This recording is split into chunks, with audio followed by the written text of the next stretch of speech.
Hello दोस्तों, आज है 16 अक्टूबर। तो आज की क्लास में हम बात करेंगे 16 अक्टूबर से संबंधित महत्वपूर्ण करंट अफेयर्स के प्रश्नों पर, जिसमें पहला प्रश्न है कि हाल ही में सुरक्षा मामलों की कैबिनेट समिति ने किस राज्य में एक नया मिसाइल परीक्षण केंद्र स्थापित करने की मंजूरी दी है। तो ये जो नया मिसाइल परीक्षण केंद्र है, यह आंध्र प्रदेश में एक जगह है जिसका नाम है नागाया लंका। यहाँ पर यह जो मिसाइल परीक्षण केंद्र है यह स्थापित किया जाएगा। तो यहाँ से किस तरह की जो मिसाइलें हैं मतलब कि परीक्षण किया जाएगा। तो जो सतह से हवा में मार करने वाली मिसाइलें हैं उनका, जो एंटी टैंक मिसाइल हैं उन मिसाइलों का, और साथ ही जो सामरिक महत्व की मिसाइलें हैं उन सभी मिसाइलों का इस नए मिसाइल परीक्षण केंद्र से परीक्षण किया जाएगा।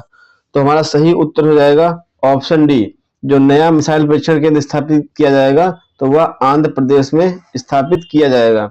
अगला प्रश्न है कि हाल ही में चर्चा में रही अनलीज्ड पुस्तक का संबंध किससे है। तो इस पुस्तक का संबंध बोरिस जॉनसन से है। तो हमारा सही उत्तर हो जाएगा ऑप्शन डी। यह प्रश्न बहुत ही महत्वपूर्ण है, ध्यान रखना है। अगला प्रश्न है कि हाल ही में प्राचीन कल्लेश्वर मंदिर के जीर्णोद्धार के दौरान 13वीं शताब्दी का एक शिलालेख खोजा गया है। तो कल्लेश्वर मंदिर किस राज्य में स्थित है। तो आपको बता दें कि यह चर्चा में क्यों रहा है, क्योंकि जो कल्लेश्वर मंदिर है इसका जीर्णोद्धार किया जा रहा था, उसी दौरान एक शिलालेख खोजा गया है जिसके कारण चर्चा में आ गया। तो आपको बता दें जो कल्लेश्वर मंदिर है यह कर्नाटक राज्य में एक जिला पड़ता है जिसका नाम है दावणगेरे जिला। इस दावणगेरे जिला में एक शहर है जिसका नाम है बागली शहर। इसी बागली शहर के पास यह मंदिर है कल्लेश्वर मंदिर। और जो कल्लेश्वर मंदिर है यह भगवान शिव को समर्पित एक हिंदू मंदिर है, ये भी ध्यान रखना है। और इसका जो निर्माण है, इसका निर्माण लगभग 10वीं शताब्दी में किया गया था और जो राष्ट्रकूट शासक हैं उनके द्वारा यह इसका निर्माण करवाया गया था, ये भी ध्यान रखना है। तो हमारा सही उत्तर हो जाएगा ऑप्शन डी, कर्नाटक। जो कल्लेश्वर मंदिर है वो कर्नाटक राज्य में स्थित है। अगला प्रश्न है कि विश्व छात्र दिवस कब मनाया जाता है। तो आपको बता दें कि प्रत्येक वर्ष 15 अक्टूबर को sir doctor APJ Abdul Kalam की जयंती पर प्रतिवर्ष मनाया जाता है।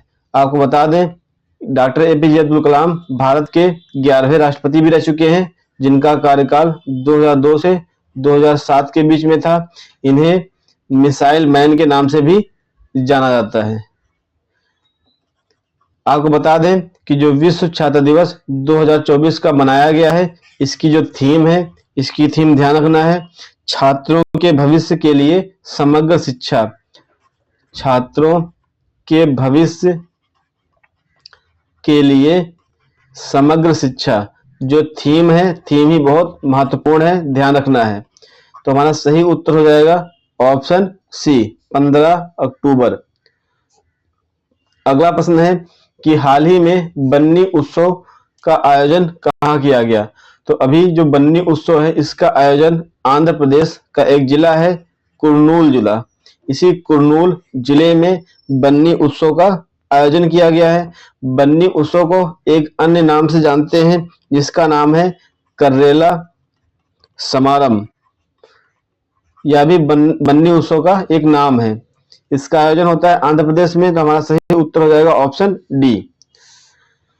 अगला प्रश्न है कि निम्नलिखित में से कौन सी रिपोर्ट विश्व वन्यजीव कोष द्वारा जारी नहीं की जाती है। आपको बता दें कि यह चर्चा में क्यों रहा। जो विश्व वन्य जीव कोष है इसको शॉर्ट में संक्षिप्त में WWF कहते हैं, मतलब वर्ल्ड वाइल्ड लाइफ फंड। तो जो यह वर्ल्ड वाइल्ड लाइफ फंड है इसने अभी हाल ही में वन्य जीवों के संदर्भ में एक रिपोर्ट जारी की है जिसका नाम है लिविंग प्लैनेट रिपोर्ट, जिसके कारण यह चर्चा में आया। तो आपको बता दें कि जो वर्ल्ड वाइल्ड लाइफ फंड है या विश्व वन्यजीव कोष इसकी जो स्थापना है 1961 में हुई थी और जो इसका मुख्यालय हेडक्वार्टर है वो ग्लैंड, जो ग्लैंड एक शहर है स्विट्जरलैंड का, जहां पर WWF का मुख्यालय है। ध्यान रखना इतनी बातें। आपको बता दें कि जो WWF है, विश्व वन्यजीव कोष, इसके द्वारा कई सारी रिपोर्टें जारी की जाती हैं, जिसमें एक है लिविंग प्लैनेट रिपोर्ट, एक है लिविंग प्लैनेट इंडेक्स और एक और रिपोर्ट है जिसका नाम है इकोलॉजिकल फुटप्रिंट कैलकुलेशन। तो आप देख पा रहे हैं कि यहाँ पे living planet report, living planet index और इकोलॉजिकल फुटप्रिंट कैलकुलेशन, ये तीनों जो रिपोर्टें हैं वो विश्व वन्यजीव कोष द्वारा जारी की जाती हैं। और जो वैश्विक जोखिम रिपोर्ट है यह विश्व वन्यजीव कोष के द्वारा जारी नहीं की जाती है। तो हमारा सही उत्तर हो जाएगा ऑप्शन डी। अगला प्रश्न है कि भारत यूनिसेफ को पोषण और स्वास्थ्य सहायता प्रदान करने वाला तीसरा सबसे बड़ा आपूर्तिकर्ता बन गया है। तो संयुक्त राष्ट्र बाल कोष, जिसको संक्षिप्त में यूनिसेफ कहते हैं, की स्थापना कब हुई थी? तो जो ये यूनिसेफ है चर्चा में क्यों आया? क्योंकि जो भारत है यूनिसेफ संस्था को या संगठन को पोषण और स्वास्थ्य सहायता, मतलब जो बच्चों को पोषण और स्वास्थ्य सहायता दी जाती है, यह प्रदान करने के मामले में इसका विश्व में तीसरा स्थान है। मतलब उनकी आपूर्तिकर्ता में भारत का तीसरा सबसे बड़ा आपूर्तिकर्ता देश बन गया है। तो अब बात कर लेते हैं यूनिसेफ के बारे में। तो यूनिसेफ की जो स्थापना हुई है वो 1946 में हुई थी, द्वितीय विश्व युद्ध के दौरान। और इसका जो हेडक्वार्टर है, इसका मुख्यालय जो है, मुख्यालय इसका न्यूयॉर्क में है। और आपको बता दें कि यूनिसेफ की गतिविधियों के कारण ही इसे 1965 में शांति का नोबेल पुरस्कार प्रदान किया गया था। शांति का नोबेल पुरस्कार भी इसे प्रदान किया गया था। तो हमें इतनी बातें ध्यान रखनी है। तो जो यूनिसेफ है इसकी स्थापना 1946 में हुई थी। तो हमारा सही उत्तर हो जाएगा ऑप्शन बी। अगला प्रश्न है हाल ही में कौन चीन में माउंट शीशपांगमा पर चढ़ने वाले पहले भारतीय बन गए हैं? तो आपको बता दें कि जो ये अर्जुन वाजपेयी हैं, ये चीन में माउंट शीशपांगमा पर चढ़ने वाले पहले भारतीय बने हैं। तो हमें ये भी ध्यान रखना है, एग्जाम में भी पूछ सकता है कि जो माउंट शीशपांगमा है यह पर्वत किस देश में स्थित है? तो यह चीन में स्थित, ये भी ध्यान रखना है। तो हमारा सही उत्तर हो जाएगा ऑप्शन सी, क्योंकि एग्जामिनर क्वेश्चन को किसी भी तरीके से सेट कर सकता है।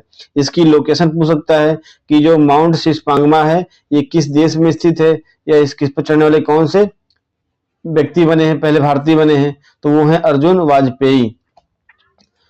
अगला प्रश्न है कि हाल ही में भारत ने कहां बायोपॉलीमर्स के लिए पहली प्रदर्शन सुविधा का उद्घाटन किया है? तो भारत ने अभी हाल ही में बायोपॉलीमर्स के लिए जो पहली प्रदर्शन सुविधा का उद्घाटन किया है वह किया है पुणे में। तो हमारा सही उत्तर हो जाएगा ऑप्शन ए। अगला प्रश्न है कि हाल ही में किसे IISF जूनियर विश्व कप 2025 की मेजबानी का अधिकार मिला है? तो आपको बता दें कि जो IISF जूनियर विश्व कप 2025 का जो आयोजन होने वाला है उसकी मेजबानी भारत करेगा। तो हमारा सही उत्तर हो जाएगा ऑप्शन सी। अगला प्रश्न है कि हाल ही में अलाई बलाई समारोह कहां आयोजित किया गया है? तो आपको बता दें कि अलाई बलाई समारोह जो है तेलंगाना में आयोजित किया जाता है। तो हमारा सही उत्तर हो जाएगा ऑप्शन ए। ध्यान रखना है कि जो अलाई बलाई समारोह है इसका संबंध तेलंगाना राज्य से है। अगला प्रश्न है कि हाल ही में सेना प्रमुख ने बहुलक्ष्य विस्फोट उपकरण जिसका नाम है अग्निशस्त्र, यह कहां लॉन्च किया गया है? तो यह सिक्किम में लॉन्च किया गया है। तो हमारा सही उत्तर हो जाएगा ऑप्शन सी, सिक्किम। अगला प्रश्न है कि हाल ही में Asia HRD life time achievement पुरस्कार से किसे सम्मानित किया गया है? तो यह जो प्रश्न है बहुत ही महत्वपूर्ण है, क्योंकि इसी तरह के कई सारे प्रश्न एग्जाम में पूछे भी गए हैं। तो जो Asia HRD life time achievement award है, पुरस्कार है, यह प्रदान किया गया है मुथुवेल करुणानिधि स्टालिन को। तो हमारा सही उत्तर हो जाएगा ऑप्शन सी। अगला प्रश्न है कि हाल ही में विश्व मानक दिवस 2024 कब मनाया गया। तो आपको बता दें कि हाल ही में 14 अक्टूबर को विश्व मानक दिवस मनाया गया। हमारा सही उत्तर हो जाएगा ऑप्शन सी। अगला प्रश्न है कि हाल ही में ऑस्ट्रेलिया में आयोजित Bendigo international challenge badminton tournament में महिला एकल में किसने खिताब जीता है। तो वह खिताब तान्या हेमंत ने जीता है। तो हमारा सही उत्तर हो जाएगा ऑप्शन ए। तो दोस्तों यह आज की करंट अफेयर्स की क्लास थी। अगर यह क्लास आपको अच्छी लगी हो तो वीडियो को लाइक करें, चैनल को सब्सक्राइब करें और वीडियो को अधिक से अधिक शेयर करें। और आप सभी से ये भी निवेदन है कि अगर आप चाहते हैं कि मैं किसी और भी टॉपिक पर वीडियो बनाऊं तो आप उस टॉपिक को कमेंट करिए और उस टॉपिक पर वीडियो बना सकूं। धन्यवाद दोस्तों।